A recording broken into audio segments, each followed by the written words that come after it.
Thanks, Andy. Everyone looks at life differently, right? Some aspire to get a big house, fancy car, but can money really buy you happiness? Our next guest would say no. They're known as a minimalist. They have a new book called Everything That Remains. It's the latest in their campaign against consumption, joined now by childhood friends turned co-authors Joshua Fields, Millburn, Ryan Nicodemus. Ryan and Joshua were here about 13, 14 months ago with your first book, Live a Meaningful Life. This is the follow-up to that. I guess we got to talk about minimalism. So Sure. what is that, Joshua? You know, I like to answer that question with a question. When someone says, what is minimalism, I'll say, how might your life be better if you owned less stuff? And the reason I ask that is it helps people understand what the benefits are. I mean, ultimately, minimalism is a lifestyle that helps us figure out what adds value to our lives, get the excess out of the way so we can focus on what's truly important. Yeah, what's truly important. And I don't know if I'm correct or not, or if I'm remembering right, Ryan. Was it you who packed up your apartment into boxes? Yeah. And then if you didn't use anything for 3 months, it was gone? Is that how it worked? Yeah, it was very similar to that. I basically had this thing called a packing party where I packed all my belongings as if I were moving. My clothes, my TVs, my furniture, everything. And unpacked things as I needed it day by day. So I unpacked, my toothbrush, some clothes for work. A knife and fork or whatever. Some kitchen utensils. And yeah, it was after 3 weeks I had 80% of my stuff still left in boxes, and that was really kind of my light bulb moment. That's really the beginning of the Minimalists.com. It started with that 21-day packing party. Yeah, the 21-day packing party. Okay, now here we are, fast forwarding to today. Everything That Remains is the new book you guys have written. What do you want people to take from this book?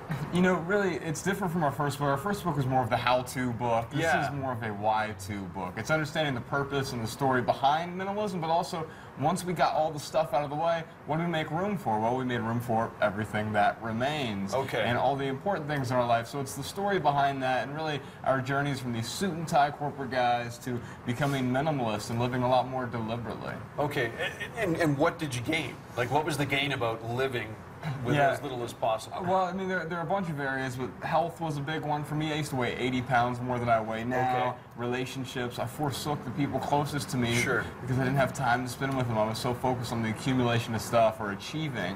And then really pursuing something I'm passionate about. And I think that's important for all of us. We get so caught up in our day-to-day life that we're not really pursuing something that we're passionate about. Yeah, for me, it was really my time. I was really able to do what I wanted with my time by shedding all of most of my possessions and really paying down my debt, so I was able to regain a lot of control over my finances. I was really able to refocus my time and do things that I actually wanted to do, things that I was passionate about. You can't put a price on time, man. No. Yeah. Like, we all want more time, right? For everything. Okay, so people at home are buying into this, so to speak. How do they get going? Like, what's the first step? I mean, a packing party is maybe a big step, but how could someone take, I guess, a couple of small steps to get where you guys are? So first, ask that question: how might your life be better if you own less stuff? The reason you ask that question is it gives you the leverage. It makes you understand why you want to do it. We all know how to declutter. We're not going to tell you 67 ways to declutter your closet,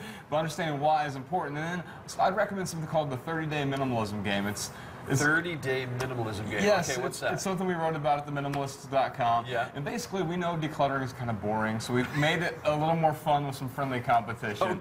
So you partner up with someone, it could be a friend, family member, coworker, and over the course of 1 month, you decide to get rid of some stuff. It starts off really easy. First day of the month, you each get rid of 1 item. Second day of the month, 2 items. Third day of the month, 3, and so forth and so on. As the month progresses, it gets a little more difficult. And by day 15 or 20, you're getting rid of 15 or 20 items. Whoever goes the longest wins. And if you both make it to the end of the month, you both won because you've each got rid of 500 items, which is really a great start. No kidding. Yeah. That is a lot of things. And an item could be like what? Whatever you want. I say start with the easy stuff. Because that closet has too many clothes in it, the junk drawers. Get rid of a shirt. Don't start with the sentimental items. Don't try to clear out your whole attic overnight. Start somewhere, get that momentum, and eventually inertia will carry you forward. All right. And if you want to ask these guys questions, you can do so. The Minimalists are speaking book signing right. It's Shelf Life Books, 1302 4th Street Southwest. Tonight at 7 o'clock, guys. You're going to be there. breakfasttelevision.ca, we have information on there. And what's your website? Theminimalist.com, is that right? The Minimalist, one word. And Ryan and Josh are going to be there. Pick their brains. The 30-day minimalism challenge. I like it. Yeah. Safe travels, guys. Thanks so much. Good to see you again. Yeah, Come back again in 13 more months. Thanks, We'll see you again next time. All right.